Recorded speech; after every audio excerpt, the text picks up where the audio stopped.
ตอนนี้15 14เฮาเลาะเบิ่งบรรยากาศแคมป์ของแถวบ้านสีสมซื่นหาบ้านด้านคำเนาะทางคอนกรีตประเทศใหม่เรียบแคมป์ของนี่เนาะเป็นคู่กันเจียนพร้อมเลยสิไปขี่ชมไปทำกันเลย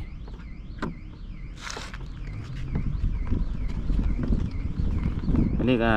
แม่นทางคอนกรีตเพิ่นเฮ็ดใหม่ปี2026เนาะถือว่าสำเร็จเบื้องนั้นจะเป็นดอนซิงซูเนาะดอนซิงซูตอนนี้ก็น้ำท่วมแล้วสิน้ำท่วมเพิ่งไหม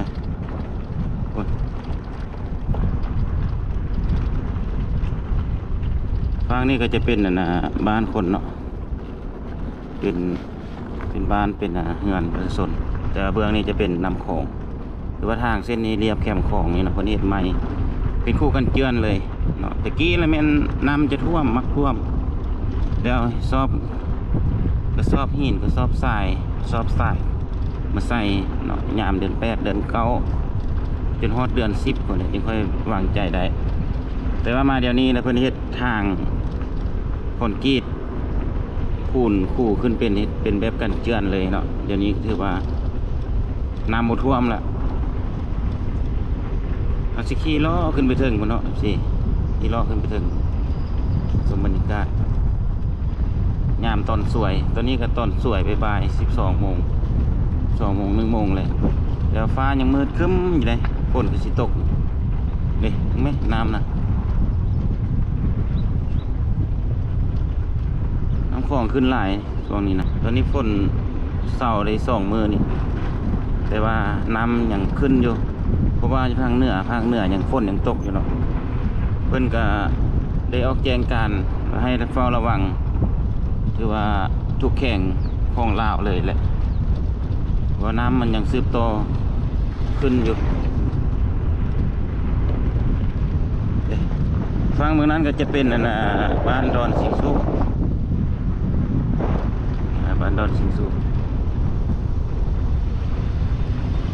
นี่ก็ถือว่าสำเร็จไป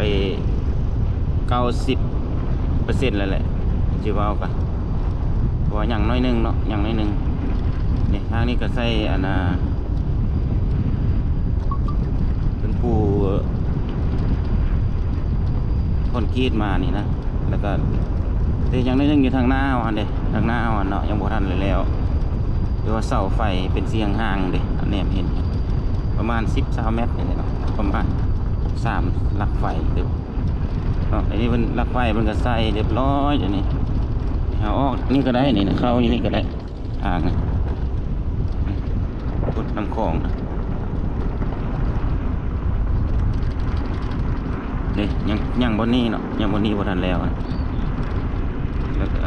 อีกจำนวนหนึ่งที่บ่ทันทาสีอย่างเบิ่งนี่พุทธน้ำคลองคือว่าน้ำขึ้นหลายอยู่แต่ว่าฟังจะให้ข้ามมาเบื้องนี้นี่ก็ยากแล้วเพราะว่าประเทศคู่กันน้ำนี่สูงหลาย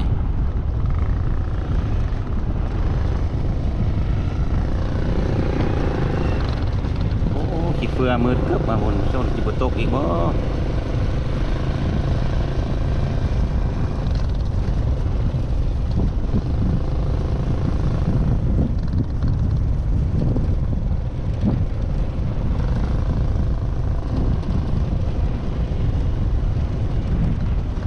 ค่อยขี่ชมบรรยากาศขึ้นไปคนแหละจนไปฮอดทางแบ่งอยู่บ้านด้านข้ามเกาเลียวนะครับสิค่อยขี่ไปให้ FC เขาได้เห็นนำกันว่าเพิ่นพัฒนาไปฮอดใส่และเส้นทางตัวนี้สะดวกสบายเลยเนาะทางเส้นนี้ก็ได้อันนี้ก็เป็นวัด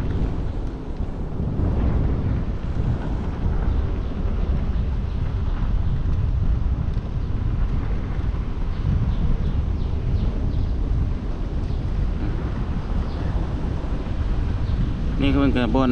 จัดการน้ำเลยหรือว่าน้ำมันอ้างอยู่เบื้องนี้เพิ่นก็ได้มาดูดออกครับอ้างดูดน้ำออกดูดน้ำออก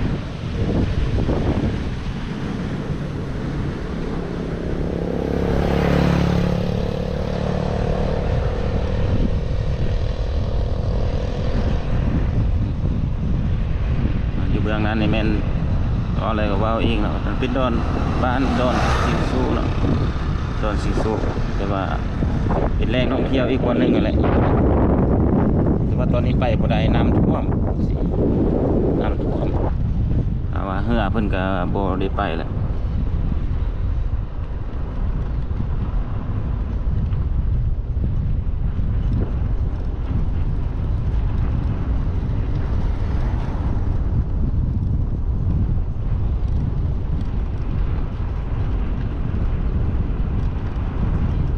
ปกติกันเป็นตอนหัวแรงหรือว่าตอน4 โมง 5 โมงคลายค่ำยามแรงนะแถวนี้ก็จะมีประชาชนเอาลงมาย่างออกกำลังกายตามทางคอนกรีตเส้นนี้เนาะแล้วก็จะมาชมวิวนี่เลยมานั่งชมวิวแคมป์คลองเนี่ยโอ้ลมก็เย็นเด็ดลมเย็นลมพัดเย็นสบายเนาะย่างออกกำลังกายก็นั่งพักผ่อนชมวิวกินลมชมวิวแถวนี้แหละเด้ทางเส้นนี้มันจะไปซอดอยู่บ้านด้านคำเกาเลียวเนาะติดกันบนสี่แยกนั่นแหละ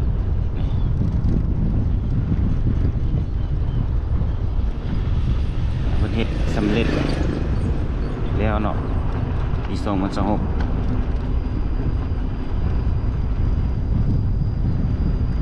น้ำคลองนะน่าเป็นห่วงอยู่น้ำคลองน้ำขึ้นเนี่ยมันจะยื่นขึ้นมาแล้วก็ทางภาคใต้พอเลยเนาะน้ำมันจะไหลลงไปใต้มาดิปัจจุบันนี่ก็คำม่วนถ้าแค่คำม่วนนี่ก็น้ำท่วมไหลเป็นประวัติศาสตร์หลาย10 ปีเลยบ่เคยท่วมตัวเมืองก็ท่วมแต่น้ำนี่ก็ยังซึบต่อลงแต่บ่ฮู้ว่าโอ้ทางเส้นนี้มันเฮ็ดคอนกรีตมาเลยนี่คอนกรีตออกเกาเลียวติทางเส้นนี้ขึ้นไปถึงมัน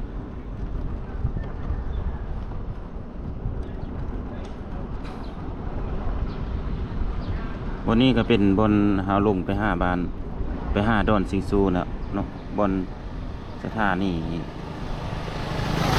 ท่าเรือเท่านี้เรือท่องเที่ยวนี่ผู้คนประมูลกันอยู่นี่ดอนข้ามไปดอนไปยังแต่ว่าตอนนี้น้ำท่วมไปบ่ได้สิทางลงแถวนี้เพิ่นเฮ็ดทางคอนกรีตเบิดแล้วเด้ในตัวเมือง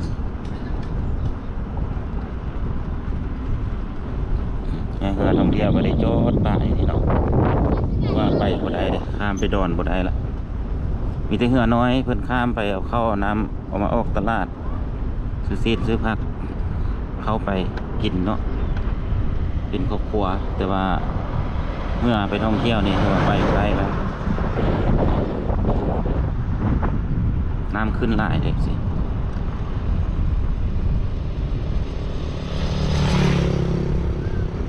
ทางเส้นนี้มันก็ใส่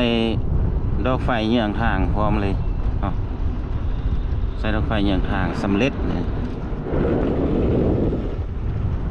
อย่างแต่น้อยเดียวที่ว่าทางย่างอย่างน้อยเดียวประมาณ3 ลักเสาไฟนั่นแหละอันนี้ก็ทางคอนกรีตบัดเลยนี่สอดออกทางตลาดมี5นะครับ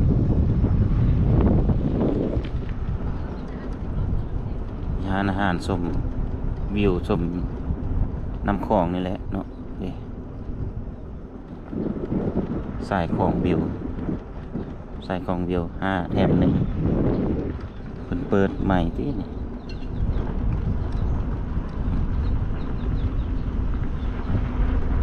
โอ้ฝนสิลงมาแล้วพ่อนี่มืดครึ้มแล้วสินี่2-3 ปีหลังนี่โอ้น้ำท่วมเบิดเลยได้นี่นะแถวนี้นะท่วมเบิดปีนี้ยังบ่ทันได้ท่วมคือว่าก็สิท่วมแต่ทางนอกแหละเนาะทางในนี่ก็สิน่าจะบ่เข้าละเพราะเพิ่นเฮ็ดทางขึ้นสูงแล้วเด้อันนี้ก็เป็นร้านอาหารตอนแรกมานี่เต็มเลยเด้นี่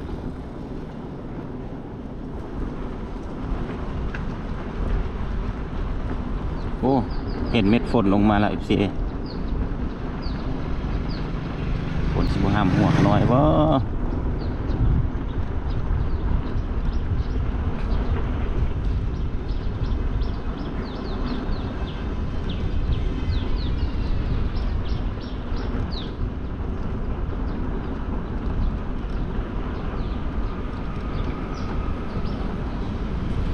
ในห้างมันจะมาซอดอยู่นี่ห้างเส้นนี้เนาะหรือเข้าทางนี้ลงไปก็ได้หรือว่าเข้าอยู่บนแถวสีไข่บนยังสลัดแซบเท่านั้นแหละเข้ามาก็ได้ไก่น้ำก้อนงานน้ำก้อนขึ้นมาหรือว่าบอนผลิตน้ำประปาขึ้นมาจะมีทางเข้ามาเนาะตอนนี้เรามาฮอดสี่แยกบ้านด้านค่ำกับเกาเลียวเนี่ยไปทางนี้เป็นเกาเลียวเนาะไปทางนี้เป็นด้านค่ำตาทองน้องดาทีนี้เราขี่ขึ้นไปทางบ้านโนนที่เล็กเลยเนาะเข้าไปทางโยธาเอาไปซื้อนี่จะขึ้นมาโนนที่เล็กมาหาปิ้งไก่แซ่บบ้านโนนที่เล็กตาทองไปทางนี้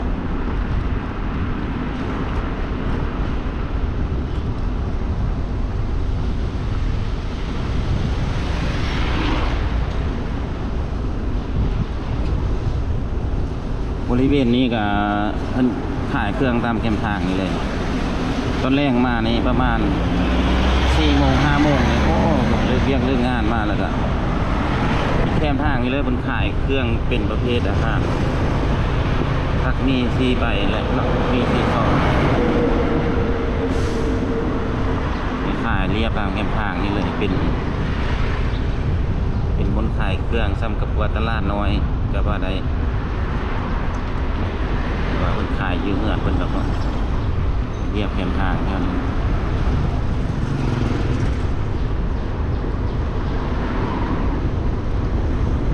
อันนี้จะเป็นบ้านโนนขี้เล็กแล้วนี่เนาะบ้านโนนขี้เล็ก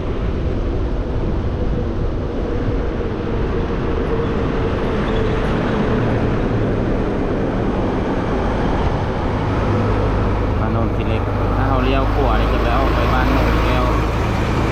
เลี้ยวขวาหน้าเลี้ยวออกไปบ้านโนนแก้วรถโมปูนเลี้ยวนี่เลยไปบ้านโนนแก้วเราจะขึ้นไปทางบ้านโนนที่เล็กก่อน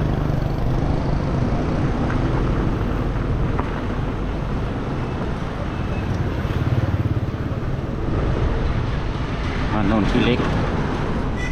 นี่มันมีคนไฟอยู่หันกับแม่นตีนไก่ถาปลาแดกโนนที่เล็ก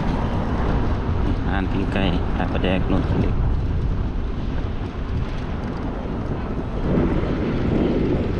โอ้หอมตีนไก่เลย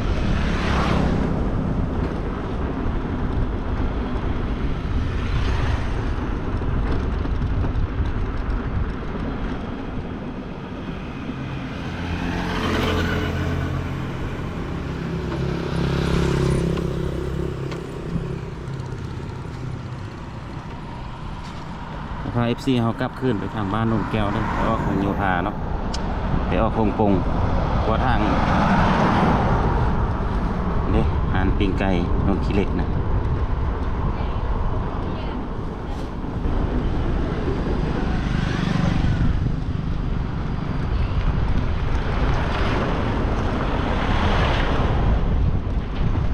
นี่เขาสิเลี้ยวซ้ายเข้าไปนี่ไปทางบ้านโนนแก้วเนาะไปบ้านโนนแก้วออกไปอันใส่คงปง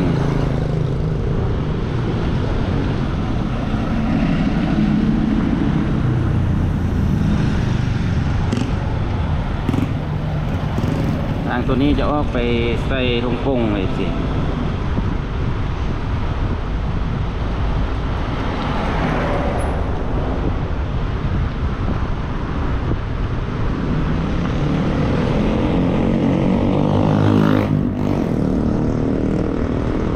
จะเป็นนะ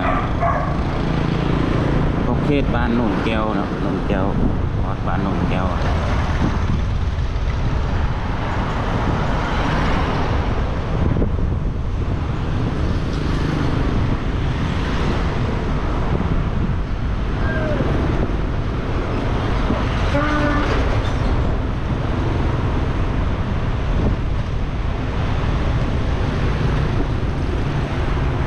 บ้านหนองแก้วตัดใส่จะออกไปให้ใส่ปุ้งของหมอปัวตาเนาะทางเส้นนี้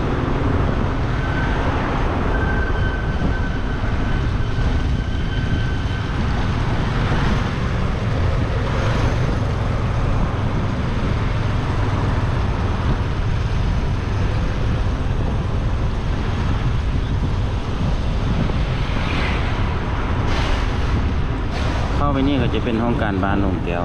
นะ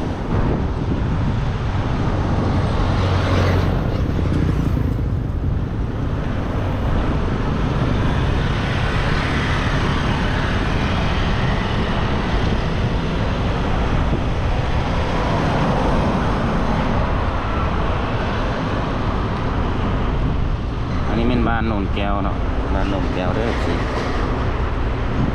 บ้านโนนแก้วตัวนี้เอาฮอดบ้านโนนแก้วแถวนี้จะเป็นตลาดแถวตลาดบ้านโนนแก้วเนาะ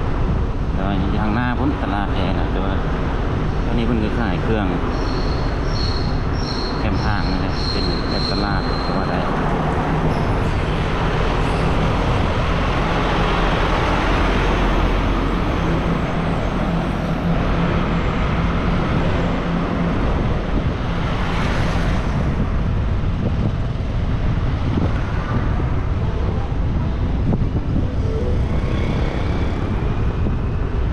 เป็นตลาดบ้านโนนแก้วเนาะ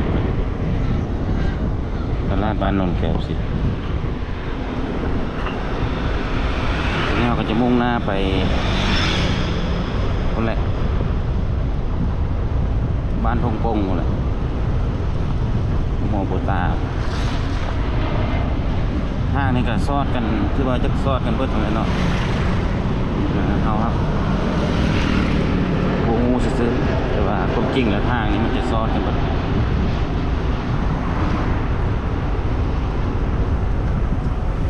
นี่เป็นบ้านโนนแก้วเมืองสีโคตรนครหลวงเวียงจันทร์สินี่มันก็จะมีอเมซอนเป็นศูนย์การค้าเนาะร้านขายยาอย่างนี้เนี่ย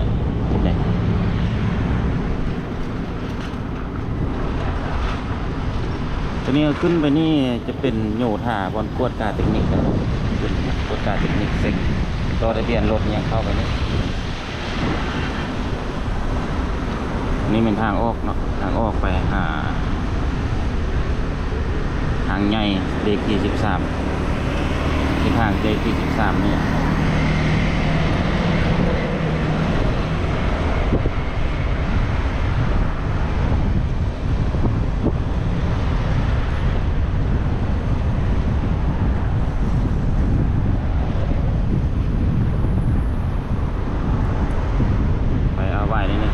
ตกแล้วอันนี้ก็มีปั๊มน้ำมันใหญ่เลยทางนี้มี2-3ปั๊มตัวนี้ปั๊มน้ำมันพัดเนาะอยู่บ้านแก้วเนี่ย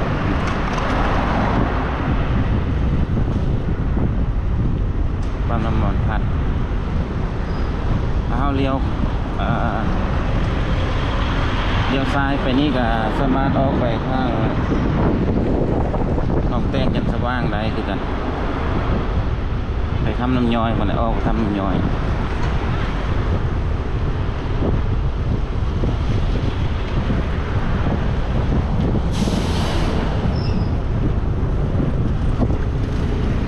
นี่ก็หอแถวนี้แหละเขาเขตนี้ก็จะเป็นบ้านทุ่งโป่งแล้วเนาะที่น้ำท่วมได้อยู่นี่นี่มันท่วมดินใช่เรียบร้อยหมดแล้วนี่มันปั๊มน้ำมันเสื้อไฟลาวเปิด24 ชั่วโมงเลยปั๊มนี้ลงโป่งเลย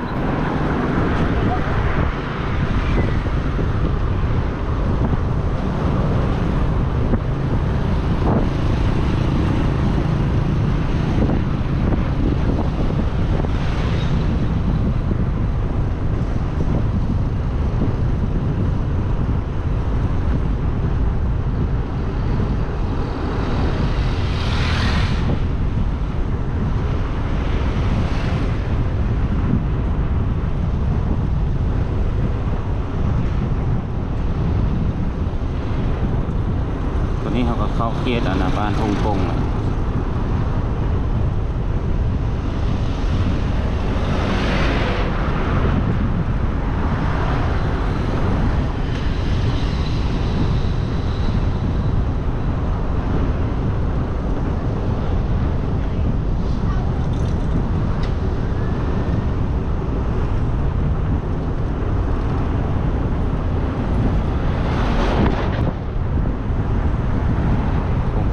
บ้านทงปงที่อยู่ทงปงทางตัวนี้จะเข้าไปโยธาเนาะเข้าไปโยธาอยู่สิ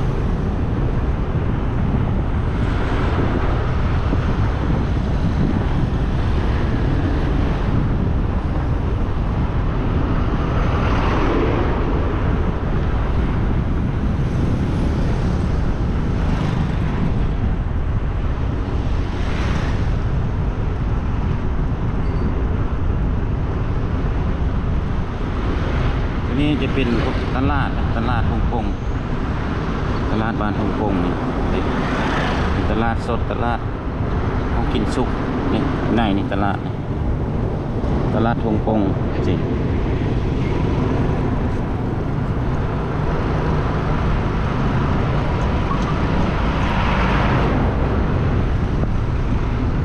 ก็ไปนี้ก็ไปฮอดเส้นทาง13เหนือ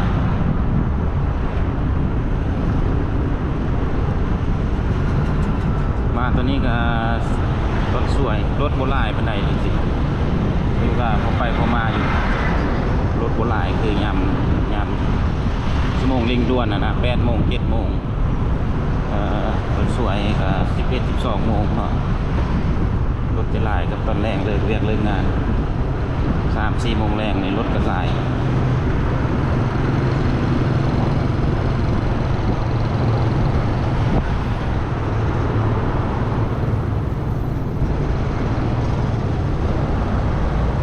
ตัวนี้หากมาฮอดไฟแดงคงปงแล้วนะสิเนาะไฟแดงคงปงเนี่ยเลี้ยวขวาไปสนามบิน4 กิโลเมตรโพนโฮง61 กิโลเมตรวันนี้ก็ขอจบคลิปไว้สักนี้เด้อเนาะฝากกดไลค์กดแชร์กดติดตามมาในขอบใจหลายๆ